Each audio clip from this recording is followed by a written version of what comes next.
Hello, everyone, and welcome back to another of these fun, I keep calling them the COVID edition interview episodes of the SWW show, but I think it's just now our reality because COVID is continual.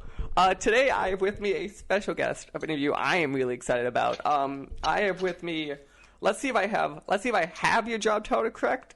And you're going to tell me it's a little much, probably. I think that what I was told is I have with me Kenny Lee, co-founder, CEO, and lead programmer. Do you sleep? Not enough. Because that is immediately you do a lot.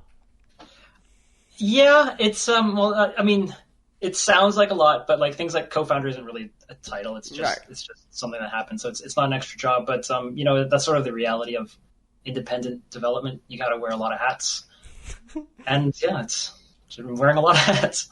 Perfect. So, so if everyone's not familiar, so you helped found Cellar Door Games, which, correct me if I'm wrong, probably your most successful game to date is the original Rogue Legacy? Yes, without a doubt. Okay. Yeah, so my understanding of you guys, and tell me if I have this issue wrong, is you guys have been around for a while. I remember the story I was hearing was you guys had the game that was you had this thing every couple months you released a game, and then just Rogue Legacy just hit. Well, before Rogue Legacy, we were working on the Flash platform, so it was just web games. It was a lot smaller in scope, but we did release a few for 1 year, and then we were like, let's dive deep and go into a commercial game, and then a year and a half later, Rogue Legacy came out of it. Wow! And then since then, I remember you guys had a game. It was a sports game. That's my great point of you guys. I was I'm going to be honest with you, I didn't play that one. I'm not sure which one you're referring to. I don't think we made any sports games, but we made a lot. So because before Rogue Legacy, when we were making our Flash games, we did make a lot of different genre games. Mm-hmm. We made Bullet Hell, we made I'm adventure thinking game. of Full Metal Furies, by the way. Oh, that's a brawler. I don't know why I thought sports. I don't know either. Oh yeah, we did make Full Metal Furies after Rogue Legacy.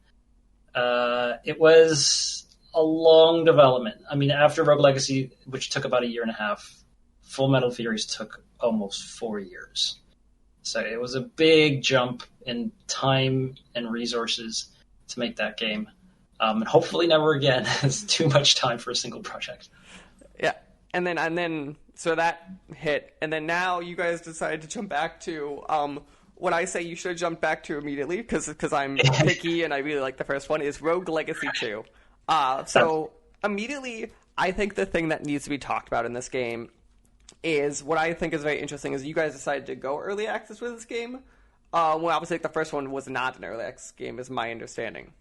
Yes, that's correct. Actually, when the first one was released, early access did not exist. So okay, because I thought it was right around the time.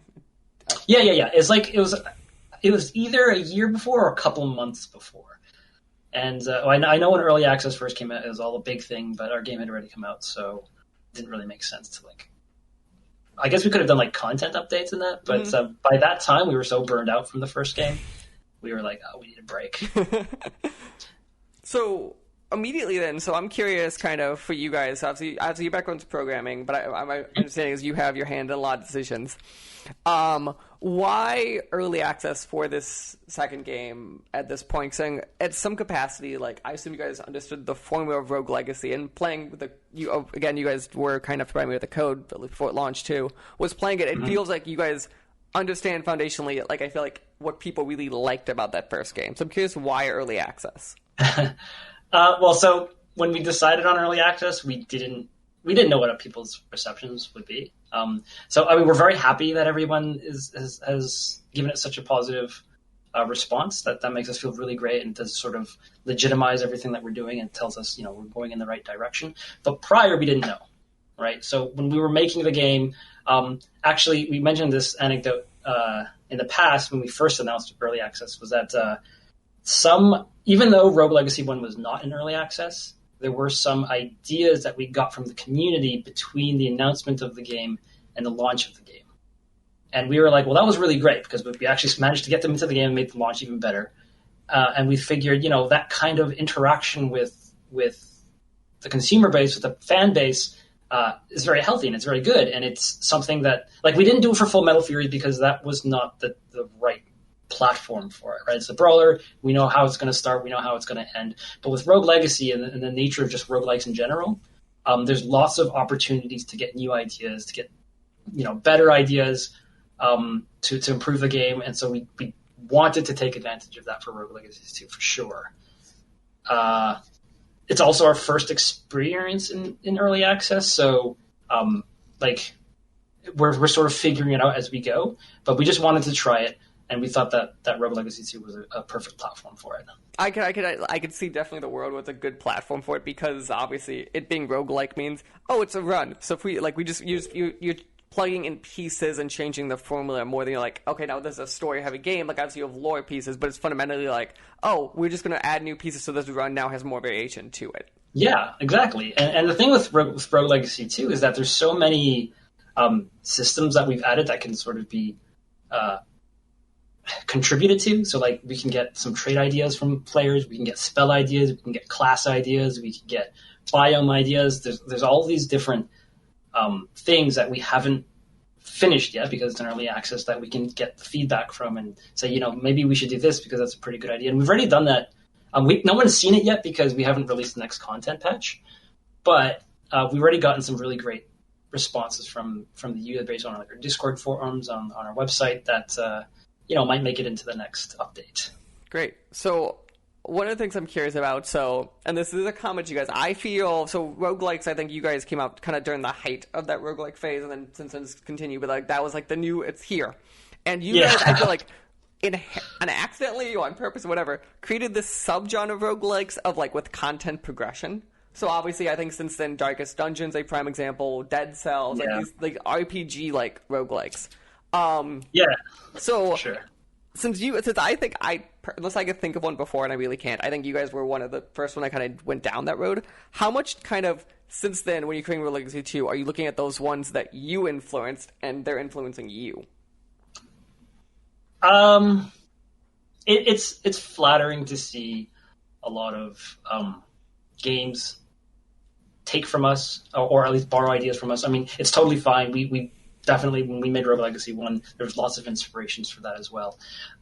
What does kind of suck from that is like people will put in the comments like, Dead Cells makes Rogue Legacy look like ancient garbage. That makes us feel kind of bad because we know that Dead Cells was influenced by Rogue Legacy, and so like it sucks. But now tables have sort of turned. Now that we're making Rogue Legacy 2, you're right. The genre is far more evolved. There's way more resources to pull from and ideas that we can get from. And even though there's no particular roguelike that we're taking inspiration from, we're taking small inspirations from a whole bunch of them. Right, like you said, Darkest Dungeon or Dead Cells, and we're integrating into the game, and hopefully it pays off. Mm-hmm. So it's kind of like a full cycle, I guess. No, that is. It's just I always joke it's comparison of like, and I'm not going to say you're on this level, but like it's the idea of like where Star Wars influenced the new Star Trek, and then that influenced the new Star Wars. Like it's that same idea of like a genre-defining thing, then like had to go back and be influenced by stuff it influenced. Yeah, absolutely, exactly. So one of the things then that I think you guys obviously stood out for was the legacy part of Rogue Legacy, and so I wrote down here because I think so. I have in the version I'm playing, and I think these might be the only classes available right now are the barbarian, the mage, or wizard or whatever, and then the I think it's a knight. So immediately, I'm going to make you pick your favorite child. So if you had to play one, what do you play as? My favorite is the Barbarian.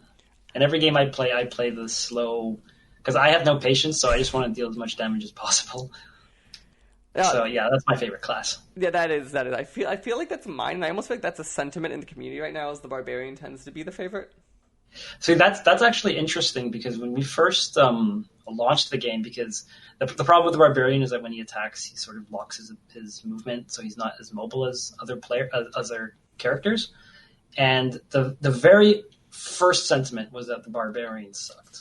Interesting. and nobody wanted to play him. Yeah, and you just got to give it time. Make sure don't do any knee-jerk reactions, and just see how like things start to hit an equilibrium. So it is important not to respond too quickly, because now, like you said, now it does seem like he's the most popular character of the bunch. Right, which is funny because I'm sorry, there's a fourth one. Was the archer, and I feel like the archer and the mage fight for my least favorite, and very much it's circumstantial. I feel like I just think right. So I play a controller, so I almost feel like they're just harder to control. Maybe as part of it. They are definitely more challenging. I mean, just the fact that the archer has like a 360-degree aim, which none of the other characters have to deal with. But they do have their pros and cons, right? Like the archer, you can attack from range. So a lot of the enemies actually can't even do anything to you. But at the same time, they're a little bit more vulnerable up front. But that's sort of the beauty of the early access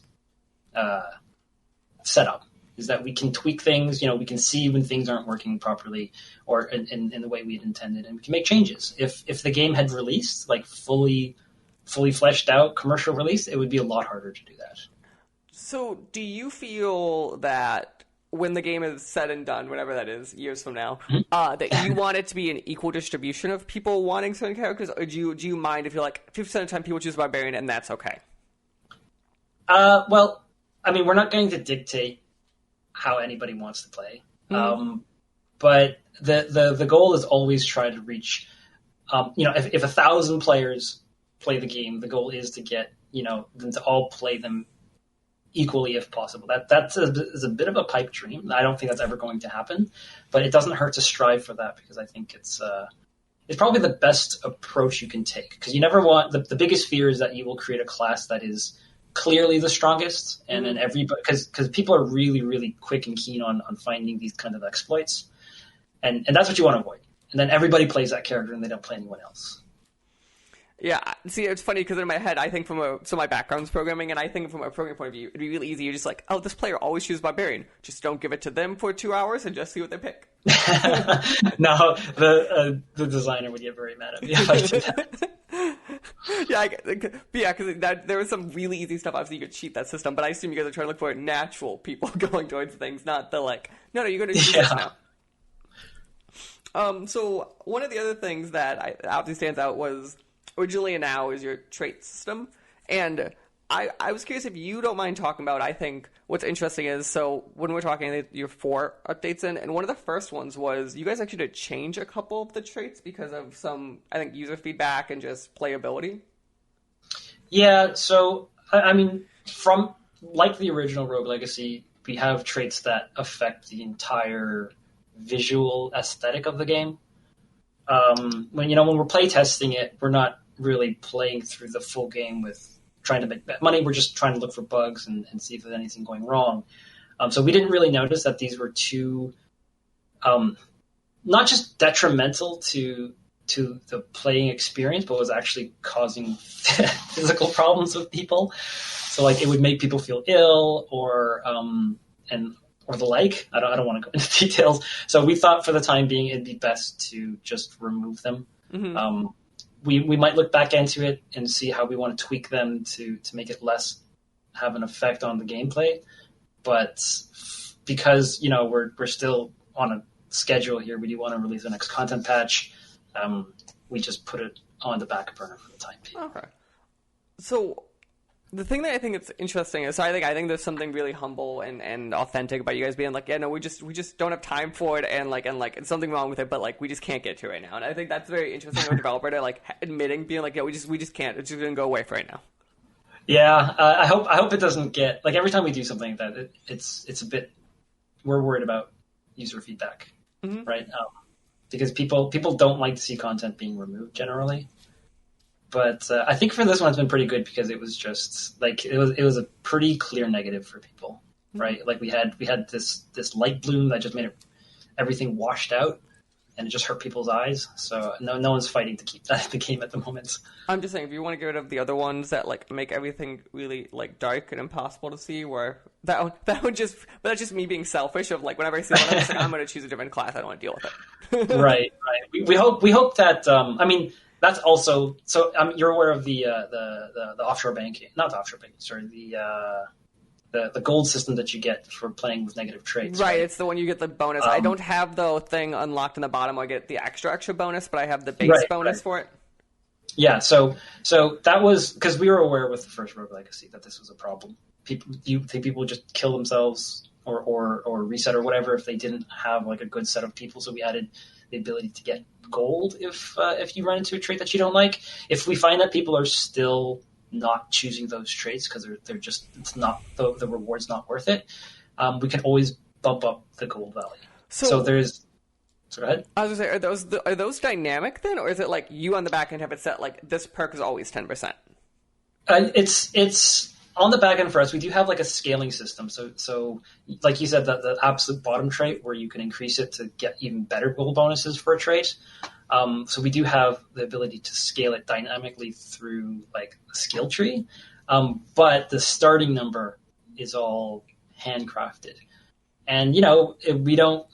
Obviously, we will miss the mark sometimes, and sometimes we'll think the trait's not that detrimental, and people do, and they just don't want to play it. But we can always bump up the value to make it worth their time, and that's one of the things we didn't have with Rogue Legacy 1. We didn't have that balancing tool to make to fix those kinds of issues with the game. No, I think that's a fair critique. The other Rogue Legacy 1 critique, I think, that I'm curious, and maybe you guys haven't thought of this one, or you aren't talking about it yet, is obviously you guys are in early access now, and I think Rogue Legacy 1. The end game is where it got you had. I knew you were going to say that. All you kept doing was you're like, okay, beat it again, and then I think the issue ran into at that point was the skill tree got capped. So even if I kept beating it again, at a certain point, like it would just be this endless loop of.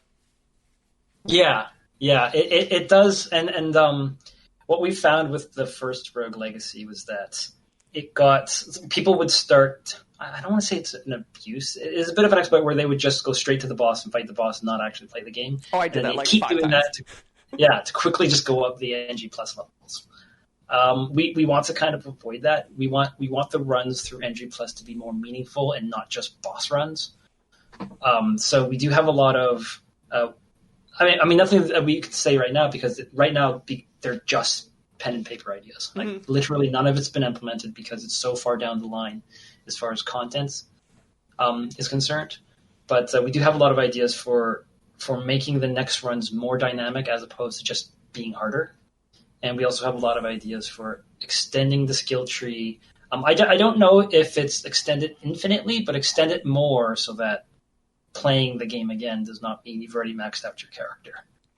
Yeah, no, that is. Cause I think that's one of the things where I was like, "Ooh, I beat the game the first one," and then I realized I was like, "Wait, there's nothing like the thrill at that point is just thinking how far I could beat it, but like, there's nothing. There's no like I joke saying like obviously Borderlands games have like that endless progression system where Diablo has those endless systems. So I'm like, a part of me wished you guys at the time had that, and obviously it's a looking back thing. It was like in the moment, obviously you guys were like, "No one's gonna touch the game like this."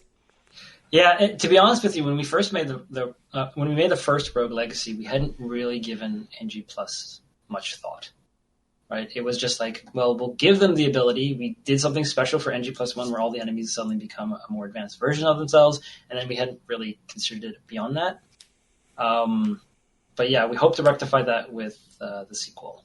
Mm-hmm. Okay. So one of the other things, obviously, you're the lead programmer, and we've been not talking a ton of programming. What I'm curious is, you guys like have grown, obviously, in the last couple of years, but you're still a relatively small team. And what I find interesting is you're supporting, I think it's at least 2 storefronts at the exact same time throughout early access. Yeah. Are you one of the first early access games on the Epic Games Store? I wouldn't say we're one of the first early access games. I know games like Satisfactory came out way back.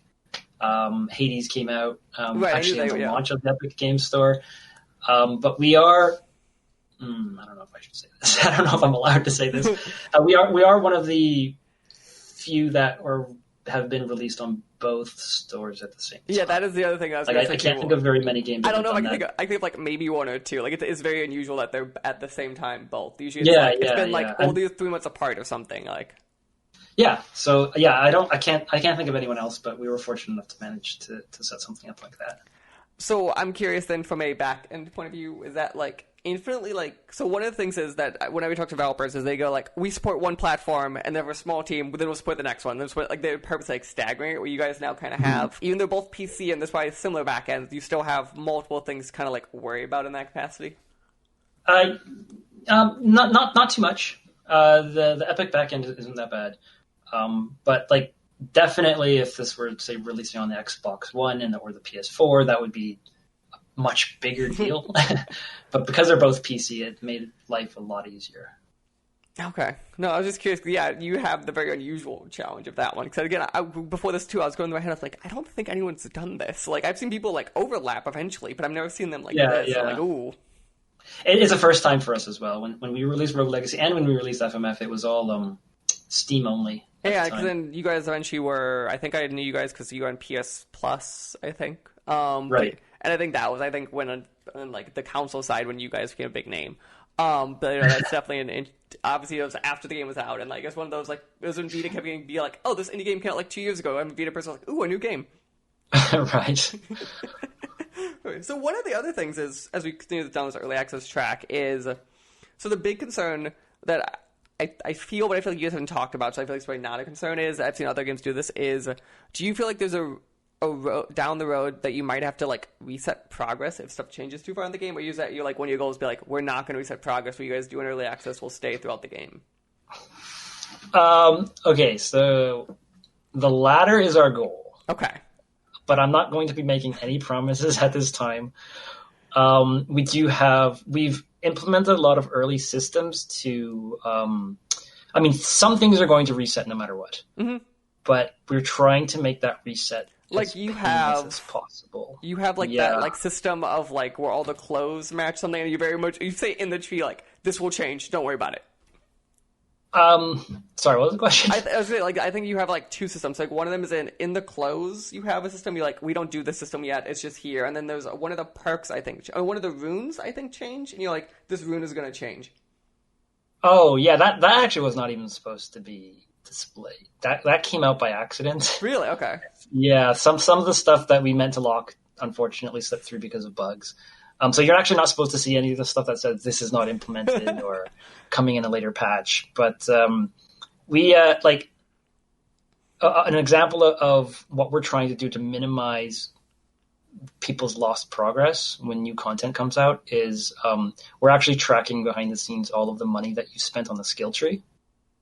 And so if we are forced to reset the skill tree for whatever reasons because new skills come up or skills have moved around, what we'll basically do is we will remove all your skills but give you all the money back. So it's like an opportunity to respec your skill tree. Now, fortunately, we haven't needed to resort to that, but that system is there just in case so that hopefully we don't have to reset everything.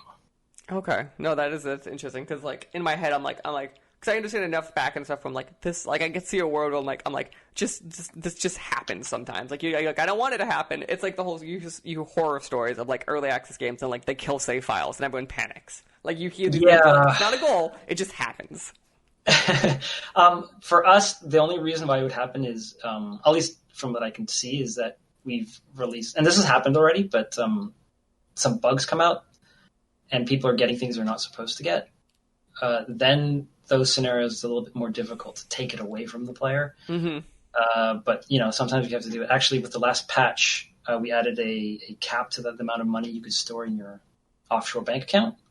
A lot of people weren't happy with that because they had stored a lot of money prior and they weren't supposed to because that was a bug on my end. And unfortunately, in those scenarios, you just kind of lose the money, which really does suck. But hopefully people will be understanding because it is early access. And we certainly don't want that for the players. We would love it if they could keep everything. Yeah, the offshore account actually is one of those that maybe I'm curious if this was just you guys didn't notice this in testing was. So like obviously I read the perk and I got it. And I was like, ooh, good, it stores my money.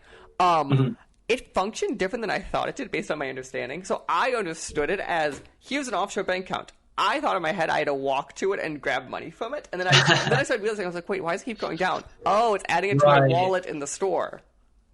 Yeah, that was actually, that's actually something that we'd probably look back into. We, to make it more clear for players, we had the gold display. And then in brackets, we had the money you had in your offshore bank account. So that you could see both at all times, and you kind of understand that it would just take from the offshore bank account. The problem was when we separated them into two numbers, people had to do math to figure out how much they actually had. So we were like, okay, let's just put it all into one. But we're definitely aware of the confusion that people have sometimes with this, and we're still thinking of ways to handle it. Yeah, because you definitely. So I'm a weird OCD person. Where in the back of my head, I was like, perfect. I'll just never touch this money, and then when I just want to, I know that's what I out. do. It does suck, and it keeps fooling me too. I'm like, oh shoot, I dipped into my account and I didn't realize it. So, yeah. That's so. As we kind of go through this kind of some more, that's one of the other things I find interesting. And obviously early access, and I just am crazy. So I've kind of started locking out myself out of this castle. I'm curious, kind of your guys' decision to like purposely kind of display to the player of like, no, here's the end of the castle right now in this skill tree, and we'll get more later. Versus like kind of like adding new things kind of in patch. Like, why is it that you guys are visually displaying like being like, here's the limit right now because early access versus surprising the player in the future? I don't know about surprising players. We found in the past, particularly with Full Metal Furies, is that it's not that players don't appreciate surprises; it's that it's not as effective as you think they are. Really? Yeah, it doesn't increase sales, it doesn't increase interest. People just want the content, and they don't really care how it gets to them. So, like, for example, with Full Metal Furies, it's a brawler, but there were a lot of like secrets and elements in it, and we really didn't want to tell people. We wanted to keep it because we wanted them to be surprised, and that just resulted in people not buying it.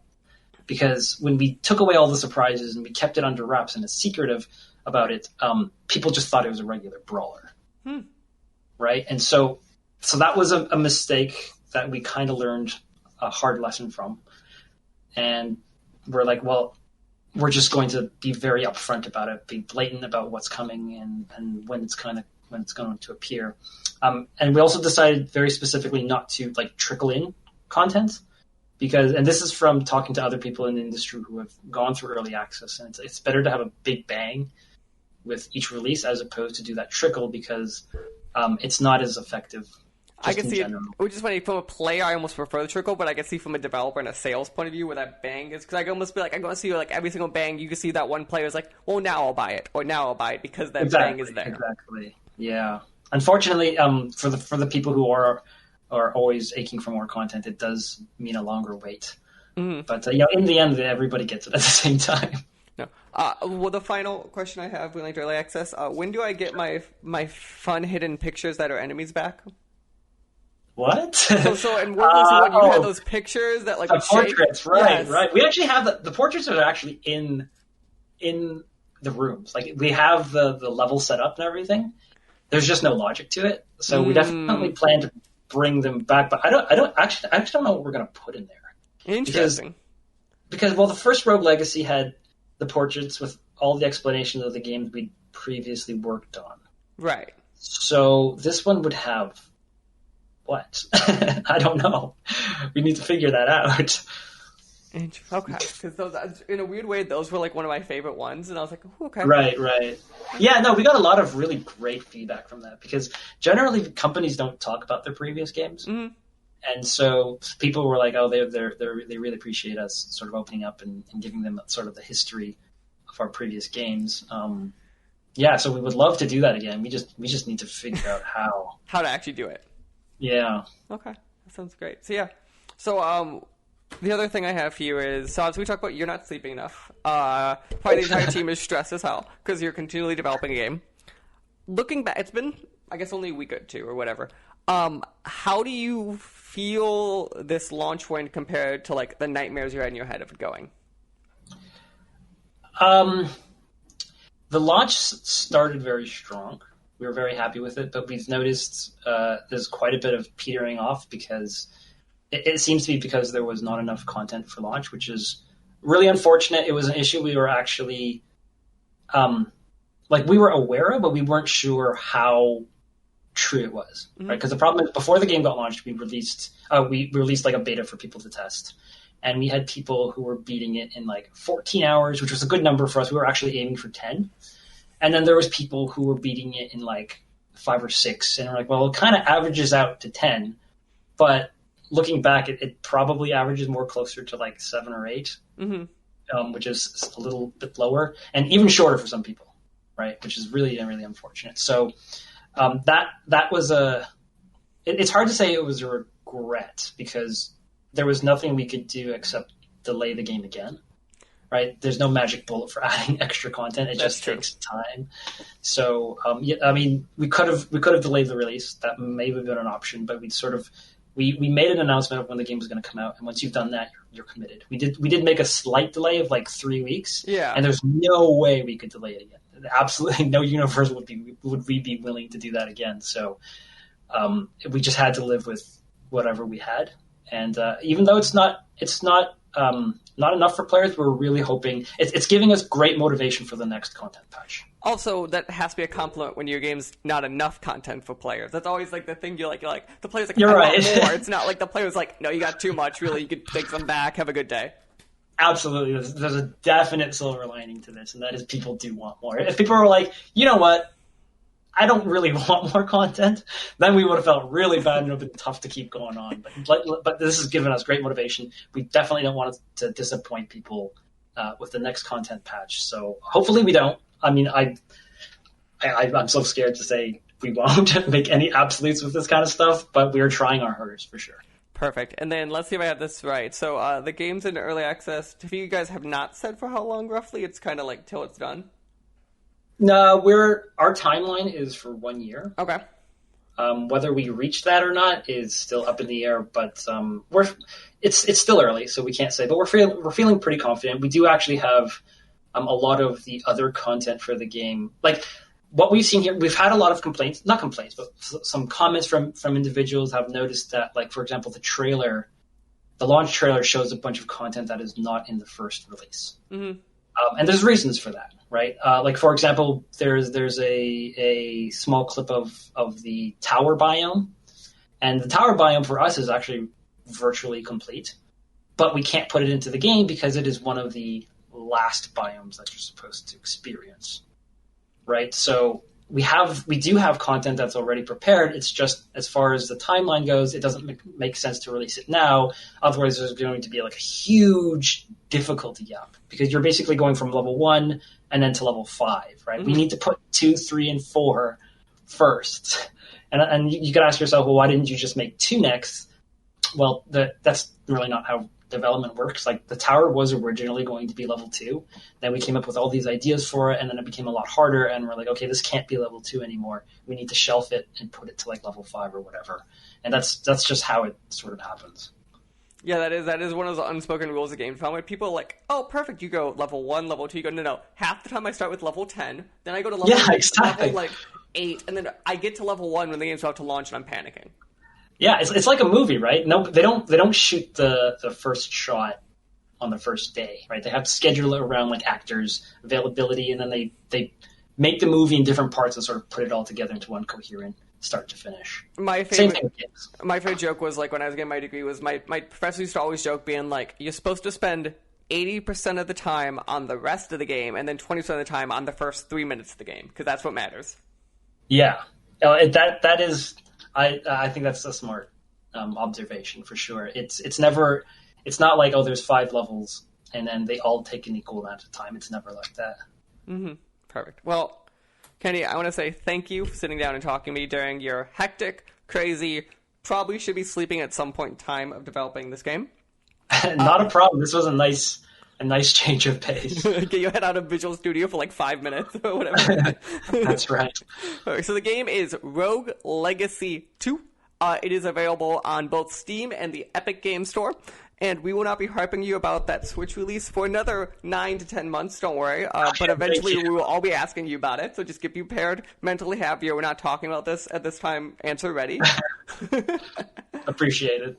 Perfect. But yeah, thanks again. Again, I really do enjoy the game, and I'm definitely excited for more content to come out, because I'm one of the people getting to the end of like, okay, we need some more here, because I feel like I'm starting to see some stuff. But yeah. Right. Yeah, we're excited to show it. We just got to finish it. Perfect. All right, thank you. Yep. This podcast was a production of the SWW Show. To learn more, go to theswwshow.com.